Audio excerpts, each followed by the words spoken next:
You're watching Experience Comic Culture and Sales, streaming live daily to Facebook, YouTube, Twitch, and Twitter. What's up, the internet? How's it going? I have to tell you that we're in a weird time to be doing this show. There isn't a lot of news happening right now because everybody's kind of in that it's the first quarter. We haven't quite closed our books on last year yet. We haven't quite done all the things we need to do. So nobody's really making any announcements or making any news. So it's really hard to find things to talk about. But I've got a couple, and we will talk about them here on, what's the name of the show? Oh, yeah, Hot Takes, the show where you can call in and talk to me, producer Kyle. We'll be right back after the intro, and we'll talk more.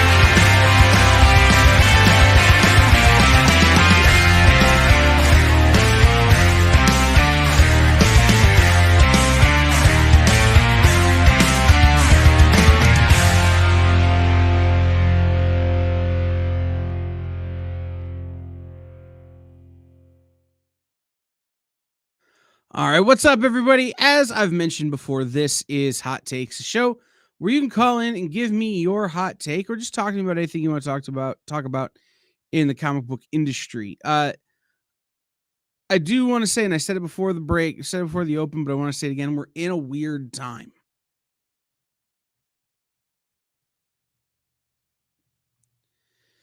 There's not a lot of news happening at the moment. There's some, don't get me wrong, but there isn't a lot of news happening because it's award season, because it's the end of the fiscal year, because there's so many things that are just in flux right at the moment. Not a lot of news is being made. Not a lot of companies are making big moves. Not a lot of announcements are being made. There are some, and we'll talk about some of those tonight. But by and large, not a lot is happening, and that makes it difficult to do this show. What makes it easier to do the show is if you call in and talk to me about the stuff you care about. And in order to do that, I have to turn the phone on, which I forgot to do.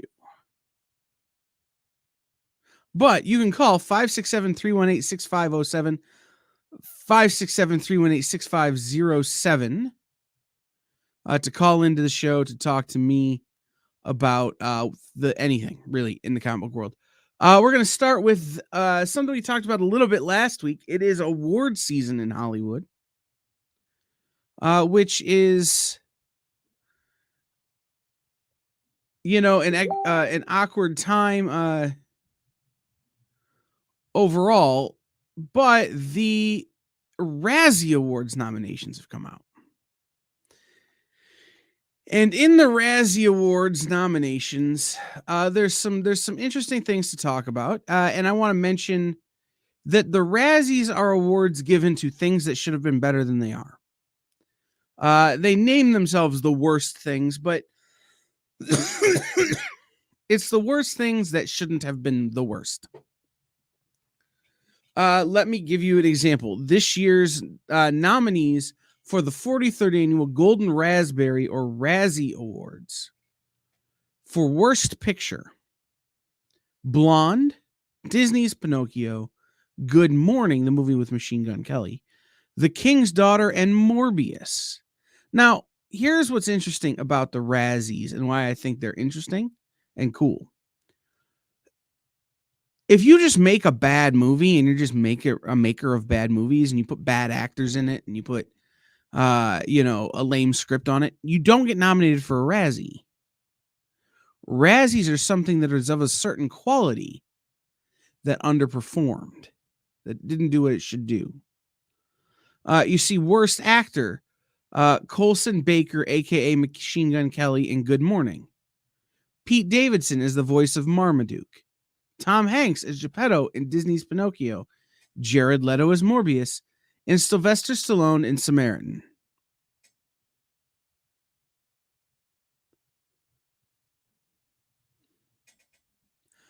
I don't know, but those are all known quantity actors, except for Machine Gun Kelly, maybe. They're all people who you know, so you expect a certain level from them. But the fact that they're getting nominated for Razzie means that they didn't do what we expect them to do in terms of quality. Worst actress is Ryan Kira Armstrong from Firestarter, Bryce Dallas Howard from Jurassic Park Dominion, Diane Keaton from Mac and Rita, Kea Scolodario from The King's Daughter, and Alicia Silverstone from the Requin. Again, all known actresses. So you expect that they're going to perform well, and when they don't, they get nominated for a Razzie. I don't know if awards mean anything to y'all. If you look at them and say, "Oh, well, if a movie gets nominated for an award, that's something that I'm going to use as an indicator, or if that's something that's going to make me interested in seeing it." Something from the Razzies, though, if it gets nominated for the Razzies, you might want to see it and see if you agree, right? Something else that's interesting that happened at the end of the nomination. We have made the decision to rescind the Razzie Award given to Bruce Willis in 2021 due to his recently disclosed diagnosis. If someone's medical condition is a factor in their decision making and/or their performances, we acknowledge that it is not appropriate to give them a Razzie. So that was just included in that nomination package. The Razzie Awards are Saturday, March 11th. So just something to be on the lookout for. Also something to be knowledgeable on the Razzies. Mobius got 5 nominations. Morbius, 5 nominations. 5. What should have been a good movie wasn't, and everybody noticed. All right. In terms of other news, there were some big new moves at Spotify in terms of people leaving and changing. There's been some big news to come out of the Sundance Film Festival and things like that are going to be worth watching in terms of how the streaming wars go. Netflix has been a really big player at Sundance in terms of signing new films from Sundance. And it could really go to cement them in terms of the leader for indie content, small film studio content, stuff like that. Just because they seem to be there making the biggest deals. Obviously, like Searchlight and Focus Features and some of those are there as well, and they will certainly make deals on movies. But Netflix seems to be winning as they have signed up one of the biggest movers at one of the buzziest movies at Sundance this year, Fair Play. Deal apparently approaching 20 million. Fair Play is directed by Chloe DeMont. In her feature debut, it's a psychological thriller with Phoebe Dynevor and Alden. Oh, I hated his name when he was in the guy who played Han Solo in Solo. I hated trying to say his name when he was in Solo too. They are the leads. Like I said, it's a psychological thriller. Got a lot of good buzz out there at Sundance, and so it got a big pickup from Netflix. All right. In terms of other news, there's a lot of moving and shaking in terms of marketing. And it's something we could talk about later. I don't think it matters necessarily today. In fact, I'm pretty sure we're going to do a short show today. But there's a lot of moving and shaking in the world of marketing for film and television. There's a new generation of people who are more familiar with current marketing trends that are moving into these roles, and the people who built these companies out to what they are is yeah, what's up, Sean? The people who have built these companies up, like the people who are behind leading Spotify to where they are leaving and retiring, moving on, going to other projects, and this new generation is coming in. So it'll be interesting to see what happens on those platforms in terms of how things get marketed and how things get kind of the message of new and exciting changes for platforms get spread to you. So that's an interesting thing to take a look at. So I'm interested to see what happens at places like Spotify and some of these other tech giants who have kind of operated as I don't know what the right word is for what I want to say, but they've been moving one direction very slowly for so long in a world where the way things change is they change much quicker. Directions have to be changed much quicker. Marketing campaigns have to change much quicker. In a world with open investment and corporate takeovers being a more common thing, these companies have to be much more nimble than they have been. And so it'll be interesting to see if the new generation of leadership at places like Spotify are able to do that. So here's what we're going to do. We're going to take our first break real early. It's not super early, but we're going to take our first break right now here on The Experience. I want to remind you guys, tomorrow, Dan Wickline has two guests on his show, Marvin Wynn and Grant. Let me get Grant's last name here. I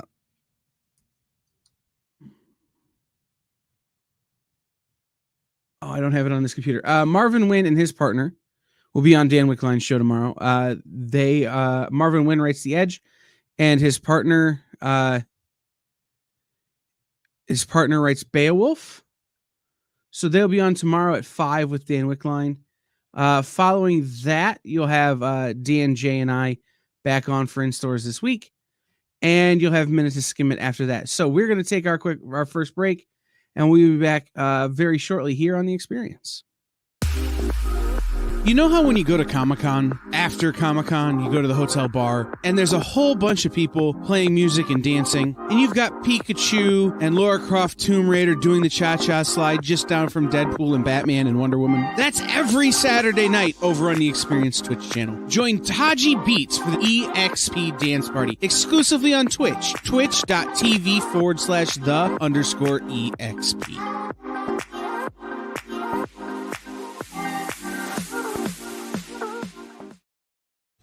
You just finished the last episode of your favorite news show, and you just have to talk about it.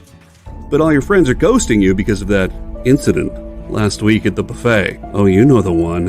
What you did to that chowder. Ugh. Keeps me up at night. So what do?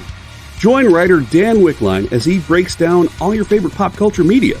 Whether it's a review of the latest nerdy TV show or a dive back into the history of your favorite comic characters, Dan's ready to discuss all the hottest topics live. Join the conversation as Dan live streams Tuesday through Thursday at 5 Eastern, 2 Pacific on Twitch, Twitter, YouTube, and Facebook. The Dan Wickline Show on The Experience. Comic culture and sales. Why was Princess Zelda sad after watching a bunch of YouTube videos? She couldn't find the link in the description. We'll stop if you subscribe to our YouTube channel. It's super easy. Click subscribe and click the bell when you do. And thanks for supporting the EXP.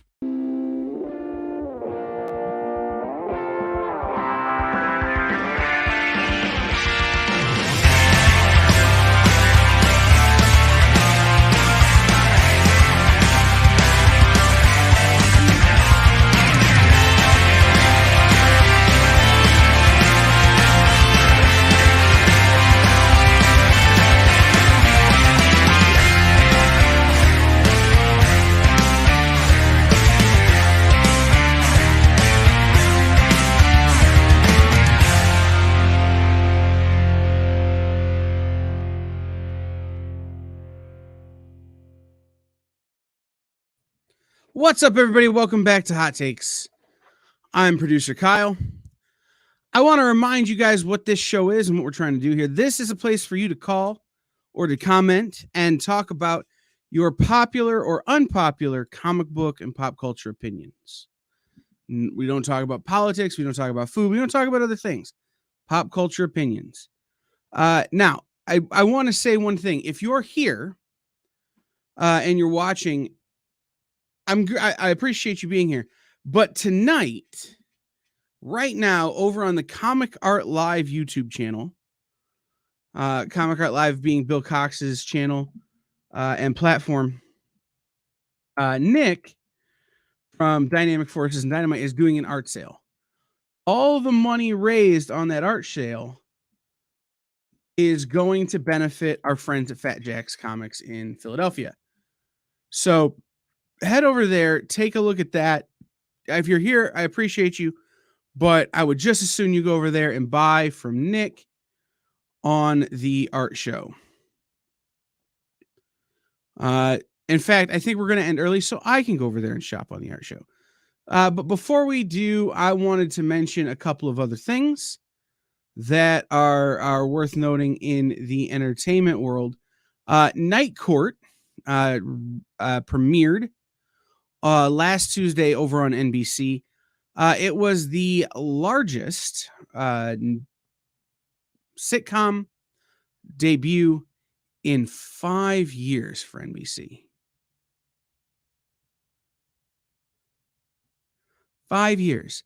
And so that got me thinking, what would the last biggest sitcom have been for NBC? And I think it had to be The New Place or The Good Place.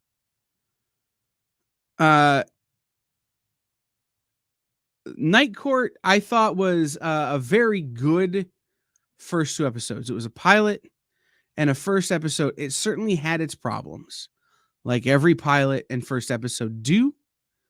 But I think it had a lot of the DNA of the original show, and I think it had it has the potential to be very good. I think it needs to figure out how it's different from the original show. I think it needs to be a little more modern in its humor. There are some things that it does really well, and there are some things that it does really poorly. But for a pilot and first episode, I think it was a good start. I will say this: Lucretta, who plays the bailiff on the show, is very funny, and I think she has the potential to be a really big part of the show, and potentially a what's the name for, like a Donna type character from Parks and Rec, something like that. Definitely not a lead character, but somebody who people are constantly quoting, because they get the good lines. And John Larroquette still has it. John Larroquette hasn't really lost a beat since the old show. Like I said, I think the new show needs to figure out what it is and what it's doing a little bit better, but I think it has the potential. Last thing is that Harley Quinn, which is one of the shows that has survived the culling of Warner Brothers Discovery, just dropped a trailer for Harley Quinn, A Very Problematic Valentine's Day Special. One of the interesting things that Harley Quinn has done in the comics, especially, is these one-shot sort of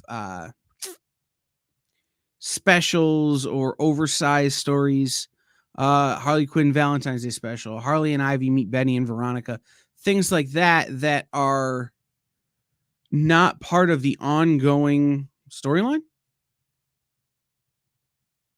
They're not part of the everyday Harley Quinn story, right? They're just kind of off on their own little side quest type stories. And I think doing that with the show is a good way to get between seasons, because Harley Quinn, the show, the animated series, takes so long to make. That was the big delay.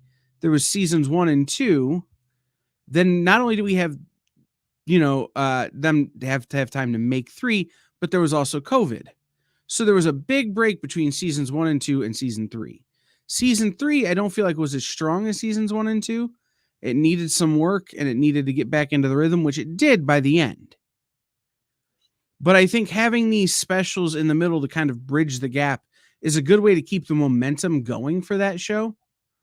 And especially for the DC animated stuff. The animated stuff has always been where they performed better. Excuse me. We know that they have struggled with their cinematic universe. We know that it's not gone the way they would have liked it to have gone all the time. So to have the animated stuff be solid, they need to make the right choices at the right time. And I think doing these animated specials in the middle, which will build season to season, is hugely helpful for the animated style sitcom. I don't know that it's going to be good. I don't know that people are going to like it, because the thing about those stories is that the Harley Quinn hardcore fans, the people who are really ingrained in the issue to issue story of Harley Quinn never really dug those individual side stories. But I think the idea of animating them certainly will give you a better shot on an animated series. All right. We are going to get out of here early so people can head over to Comic Art Live on YouTube to catch Nick's art show and hopefully pick up some stuff. That's Comic Art Live over on YouTube. But before we do, we're going to I want to mention a couple of books that are supposed to be out this week in comic book stores that I want you to look out for. 007 number 6 from Dynamite Comics is the end of one of the best James Bond stories I've read in a long time. Philip Kennedy Johnson did a great job on that one. And I believe this is the end of the arc. Yes, this is the end of this current arc. So make sure you check that out. Elijah, we're not going to do calls because we're wrapping up so that everybody can go over to a different show. Tonight, we're just doing a short show to get some stuff out of the way. And then people are going to hopefully move over to Comic Art Live and support Nick selling art to support Fat Jack's Comic Crypt. Other books that are worth noting, if your store didn't get them last week, they might get them this week. Coins of Judas, #1 from Band of Bards. That is sold out at a distribution level. So it's not like it's gone. The publisher doesn't have any more. The only place you'll be able to get them is if your local comic shop is still sitting on some, or if you can get them from Travis Gibb himself. So check that one out. And then the other issue I wanted to point out, Dahlia in the Dark #2 from Mad Cave. It was one of the unique news stories that I've read this year. And the result of that is that I really want to keep pushing that book. It's not something that I've read anything like in a long time. So that's from Mad Cave Studios. Check that one out. I'm sure we'll be able to review it for tomorrow for in-stores this week. Also, you have Gargoyles #2 from Dynamite, as well as Darkwing Duck from Dynamite to check out. So make sure you do that as well. All right. So we are going to dip early and let you get over to Comic Art Live on YouTube for Nick's art sales show supporting Fat Jack's Comic Crypt. Make sure you check that one out. Comic Art Live is only on YouTube. So head over there and buy some art. We will see everybody next week for Hot Takes here on The Experience. Join the party. Head over to our link tree to find all the links for everywhere The Experience is all the time.